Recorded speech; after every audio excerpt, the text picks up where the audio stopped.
السلام علیکم، کیسے ہیں آپ؟ الحمدللہ، اللہ تبارک و تعالی ہم سب کو امان کی بہترین حالت میں رکھے، آمین۔ آج ہم سورۃ القاریہ کی تفسیر بیان کریں گے۔ اس سورت میں 1 رکوع اور 11 آیتیں ہیں۔ قاریہ کا معنی ہے دل دہلا دینے والی۔ اس سورت کی ابتدا میں بتایا گیا کہ قیامت کی دہشت اور سختی سے تمام لوگوں کے دل دہل جائیں گے اور میدان قیامت میں لوگ پھیلے ہوئے پروانوں کی طرح ہوں گے اور پہاڑ ریزہ ریزہ ہو کر دھنی ہوئی اون کے ریزوں کی طرح اڑیں گے۔ اس سورت کے آخر میں بتایا گیا کہ جس کی نیکیوں کا ترازو بھاری ہوگا وہ تو جنت کی پسندیدہ زندگی میں ہوگا، اور جس کی نیکیوں کا ترازو ہلکا پڑے گا تو اس کا ٹھکانہ شعلے مارتی آگ ہاویہ ہوگا، جس میں انتہا کی سوزش اور تیزی ہے۔ القاریہ، وہ دل دہلا دینے والی۔ قاریہ قیامت کے ناموں میں سے ایک نام ہے، اور اس کا یہ نام اس لیے رکھا گیا کہ اس کی دہشت، ہولناکی اور سختی سے تمام انسانوں کے دل دہل جائیں گے۔ اور بعض مفسرین فرماتے ہیں کہ حضرت اسرافیل علیہ السلام کی آواز کی وجہ سے قیامت کو قاریہ کہتے ہیں، کیونکہ جب وہ صور میں پھونک ماریں گے تو ان کی پھونک کی آواز کی شدت سے تمام مخلوق مر جائے گی۔ وَمَا أَدْرَاكَ مَا الْقَارِعَةُ، اور تجھے کیا معلوم کہ وہ دل دہلا دینے والی کیا ہے؟ اس آیت کا معنی یہ ہے کہ اے حبیب صلی اللہ علیہ وآلہ وسلم، آپ قیامت کی ہولناکی، شدت اور دہشت کو ہماری طرف سے آنے والی وحی کے ذریعے ہی جان سکتے ہیں۔ تو یہاں وحی کے بغیر قیامت کی ہولناکی کے علم کی نفی ہے، نہ کہ متعلق علم کی نفی۔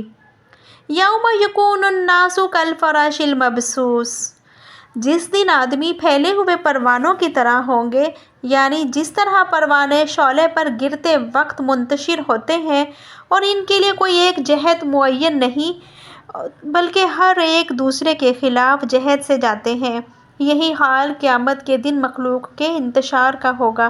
جب انہیں قبروں سے اٹھایا جائے گا تو وہ پھیلے ہوئے پروانوں کی طرح منتشر ہوں گے اور ہر ایک دوسرے کے خلاف جہت کی طرف جا رہا ہوگا۔ اس آیت میں قبروں سے اٹھتے وقت مخلوق کے انتشار کو پھیلے ہوئے پروانوں کے ساتھ تشبیہ دی گئی۔ وَتَكُونُ الْجِبَالُ كَالْعِهْنِ الْمَنْفُوشِ، اور پہاڑ رنگ برنگی دھنی ہوئی اون کی طرح ہو جائیں گے، یعنی دل دہلا دینے والی قیامت کی ہولناکی اور شدت سے بلند و بالا اور مضبوط ترین پہاڑوں کا یہ حال ہوگا کہ وہ ریزہ ریزہ ہو کر ہوا میں اس طرح اڑتے پھریں گے کہ جس طرح رنگ برنگی اون کے ریزے دھنتے وقت ہوا میں اڑتے ہیں۔ تو اس وقت کمزور انسان کا کیا حال ہوگا؟ اما من ثقلت موازینہ، تو بہرحال جس کے ترازو بھاری ہوں گے۔ قیامت کا حال ذکر کرنے کے بعد یہاں سے قیامت کے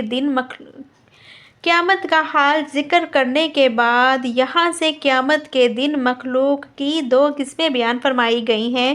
چنانچہ اس آیت اور اس کے بعد والی آیت نمبر 5 کا خلاصہ یہ ہے کہ قیامت کے دن حق کی پیروی کرنے کی وجہ سے جس کی نیکیوں کے ترازو بھاری ہوں گے، اس کے لیے وزن دار نیک عمل زیادہ ہوں گے، اور وہ تو جنت کی پسندیدہ زندگی میں ہوں گے، اور جس کی نیکیوں کے ترازو اس وجہ سے ہلکے پڑیں گے کہ وہ باطل کی پیروی کیا کرتا تھا تو اس کا ٹھکانہ ہاویہ ہوگا۔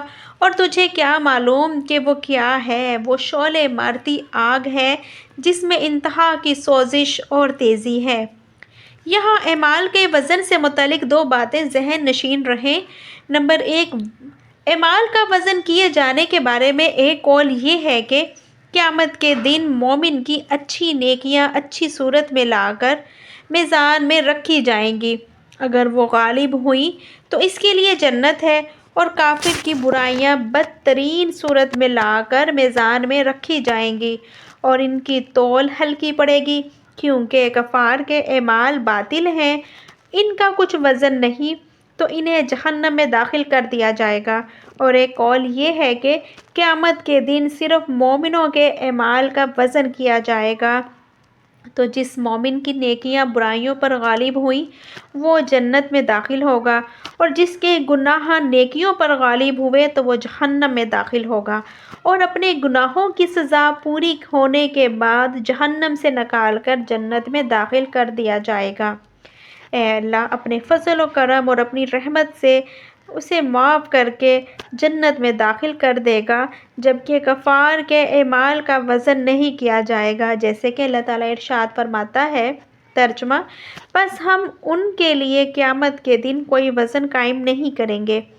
البتہ اس بارے میں تحقیق یہ ہے کہ جن کافروں کو اللہ تعالیٰ جلد دوزخ میں ڈالنا چاہے گا، انہیں اعمال کے وزن کے بغیر دوزخ میں ڈال دے گا، اور بقیہ کافروں کے اعمال کا وزن کیا جائے گا۔